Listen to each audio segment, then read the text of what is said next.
3, 2, 1. Mm-hmm. Welcome to this Nomadic Idea Show, where we discuss the uncensored truth about living life on the road full-time. On today's show, we're going to talk why... This is not a drill. Repeat, this is not a drill. Shall we begin?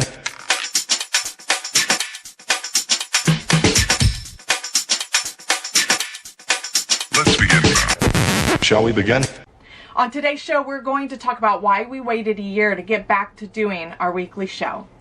And in celebrating 6 months traveling full-time on the road, we are reflecting back on the most impactful lessons we've learned, what experiences we've had, and what we've struggled with.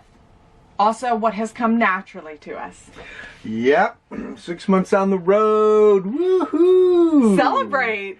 This is huge. I feel like it's been 6 years. He's so over dramatized. No, not even close. No, actually, it's been great. We've learned a lot about living on the road full time, and of course, we wanted to share that with you guys to kind of, if we can help somebody else, or we can inspire somebody else, or just ask or answer a simple question that somebody might have.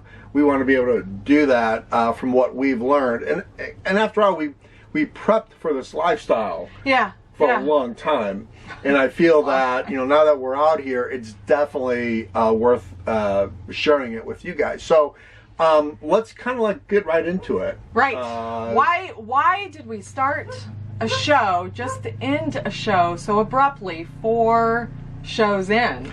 Yeah. So here's the thing. So when we started a Thursday show a while ago, it was a live show, and we kind of got caught up in this whole live YouTube thing, and with other smaller YouTube channels, and to the point where it became just, it was crazy. And so we started bowing out of it. We lost some good friends over it. Yep. And we just didn't think it was worth it. And so we're like, screw that. And so then we thought, well, what we'll do is let's be on the road for a while to even give more value to our viewers, our listeners, our watchers, our friends, and build a better community to better serve the people that we're gonna talk to. And so we just decided, screw it.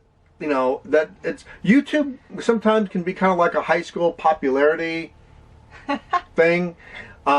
We didn't do well with that in high school, and we're not doing well with that BS now. And so this is a raw, uncensored version of the reality of RVing and what we're going to tell you and what we're going to show you and what kind of questions or what kind of answers that we're going to give you based on your question, because we are not about the BS. No. Gosh, no way. And I think that is why you want to come in and watch the show.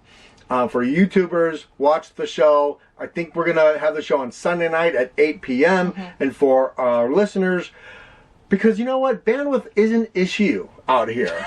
It's a major issue. Not everyone has all this, beautiful bandwidth, and has all this money to just hey, my cell phone's $400 a month because I download all the time. So we're going to make this audio too. And so if you want to save some bandwidth, you can just download the audio and just listen to the audio version of the show. And I'm going to put those links right underneath here so you can download the audio. And you can download the audio on Spotify or iHeartRadio or off of our website, thisnomadicidea.com. Right. So to kind of talk a little bit about what we're going to be talking about in this Nomadic Idea podcast, it's exciting, is, we want the raw, honest truth about this lifestyle. So I think that would have helped us a lot more in prepping for it, because a lot of what we prepped for wasn't real once we got out here. No, you're right. Absolutely. It didn't connect. It was a disassociation to what we were preparing for and then what we actually got. And I know it's going to be different for everybody, specifically depending on what type of life you want out of it, because it is different for everybody. It depends on what type of rig you have, what your lifestyle is, how much money you have to be able to put at that lifestyle, how fast you're traveling, how stagnant you want to be. There's so many components that go into it. But even when we tailored it down to the reality of what we thought we would hit when we got out here, kind of taking bits and pieces from others that were showing the honest truth, so we thought, it didn't connect. And it's going to be their perspective, it's going to be our perspective, and we're here to share our own perspective. But there are also a lot of components that are the truth regardless, and I don't think that those are shared so honestly.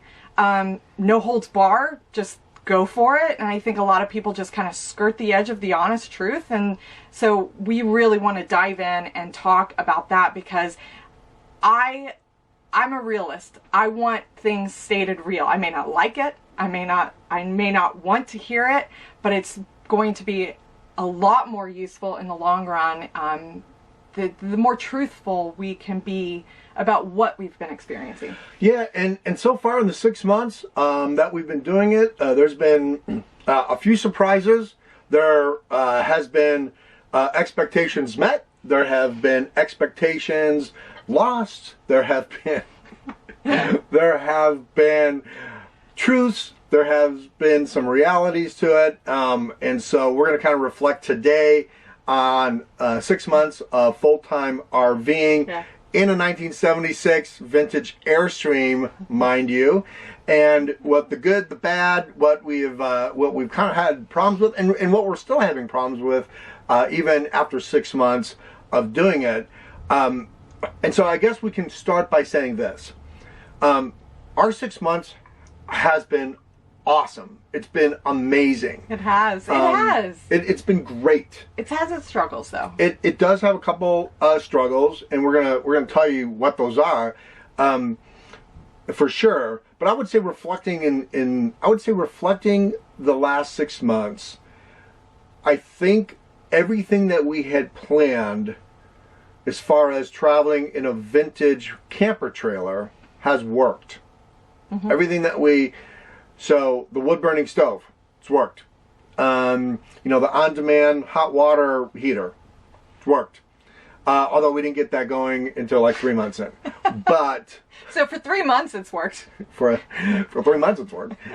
And so, some of that stuff has worked really well. Mm-hmm. Some of the things that haven't worked well, or that we didn't really see, or that we didn't know about, is really embedded in the lifestyle itself. And how we really have tried to adapt. And because it really is, when it comes down to it, anybody can tell you about this lifestyle. Anybody. And it's easy to do. But you, living it, you have to adapt to the challenges that you are going to have. You, not us. Or maybe we did, but you didn't. Or whatever that is. You have to adapt to it. And one of the things that we've had to adapt to is that, Ariane and I have two completely different work ethics. Oh, ouch. I wouldn't use the word ethic. Ethic is a strong word. Ouch.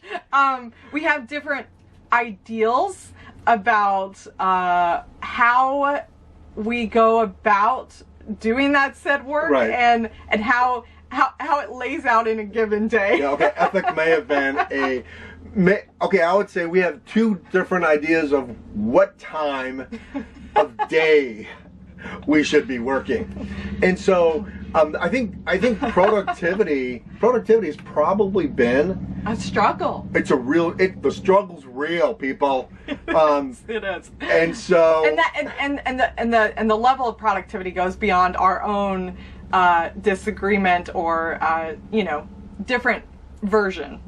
It goes beyond that. Yeah, and so right now we are battling with a force that is darker than Darth Vader. It is a force that we are trying to deal with, and never change cell providers in the middle of the desert, and don't fall for the, hey, we have a virtual SIM card that we can download on your phone gag. So Ariane's phone is bricked. It's completely, we think it's over, done. Useless. So we've been sharing data on my Verizon plan. And so, those are things that, like those little things that normally you would have been able to go to a Verizon store, or you would have been able to go to your whatever data plan you have, or make a phone call or whatever. The rules are different when you're out here. And, well, I think we're in the middle of the desert right now. Which everyone says, oh man, there's so much free BLM out there, man. And there is. It's true. But you're not going to be able to walk in and say, hi, can you fix this stuff, without driving 3 hours to go do it. It comes at a cost. And that's something that we're very passionate about. We want to talk about in a later show, of course. But productivity has been hard to manage, because what we've noticed in the last 6 months is every new place that we go, and in some cases we don't have a choice on how long we can stay, because that's dictated to us by whatever land management owns that, whether it's the 14-day stay limit, or whether it's not something that is necessarily really managed, and so we can stay longer. And in other cases we are paying for something, and of course that has a limit on it as well for us, for budget. But so we have this X amount of time where we stay in an area, and each area has its own feel. It kind of has its own vibe, and it kind of dictates our efficiencies. It dictates kind of what we want out of it, whether it's more play, more work.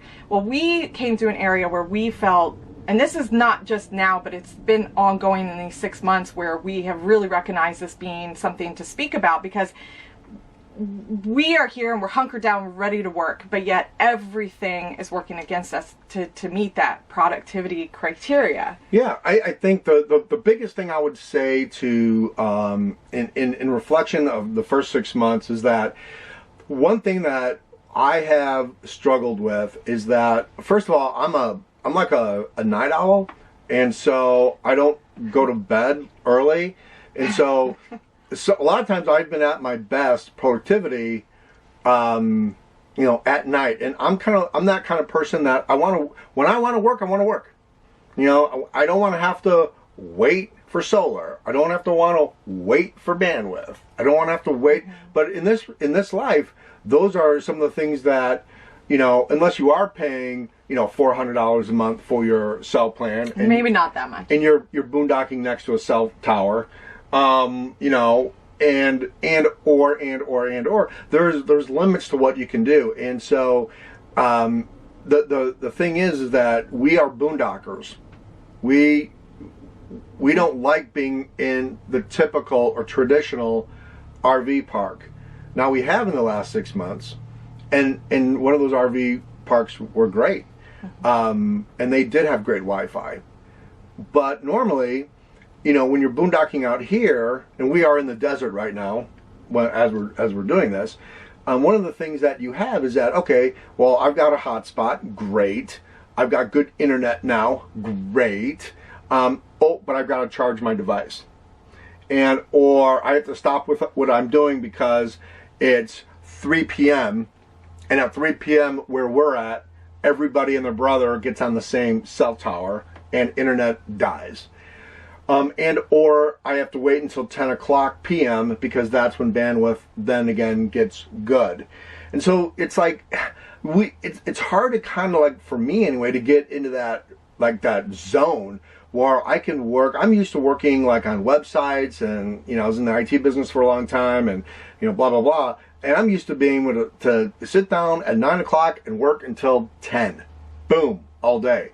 But in this lifestyle, I have not been able to do that yet, and we're making adjustments here and there. And I think that's kind of like been the biggest struggle is you have RV chores. Like you're in the middle of working, and you're like, how we doing on water? Oh, we're pretty low. Okay, I'll go get water. And, or, you know, we have to dump the gray tank. And all that stuff is part of the lifestyle. We have no problem with that. I think what we're saying is that kind of stuff interrupts your workflow. Now, we could get probably better at, you know, scheduling that per se, to say, okay, like in the morning before we do this, we'll kind of knock out all those excess chores. But it's the uncontrollables that become the problem. So, for instance, yesterday we were in dust tornadoes of epic proportions, and I mean epic proportions. Yeah. And yet that does, it alters when you live a life that is not grounded in a natural way.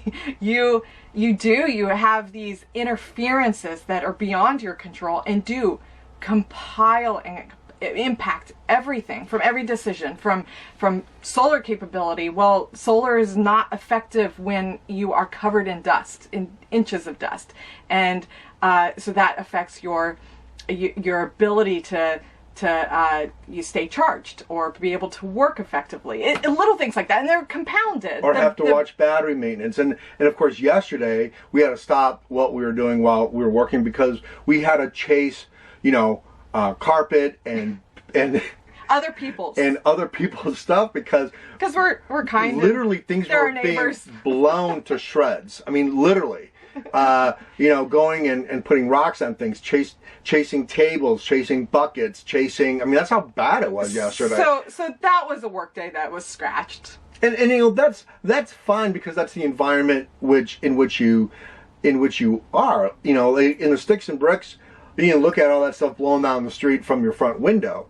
And in the RV life, you're picking that stuff up so it doesn't smash through your RV, and so which makes life more interesting because it's a little bit different when you know, like it's just a little bit different. Yeah. And so I think that's the biggest thing that we personally, or I have personally, and I think you too.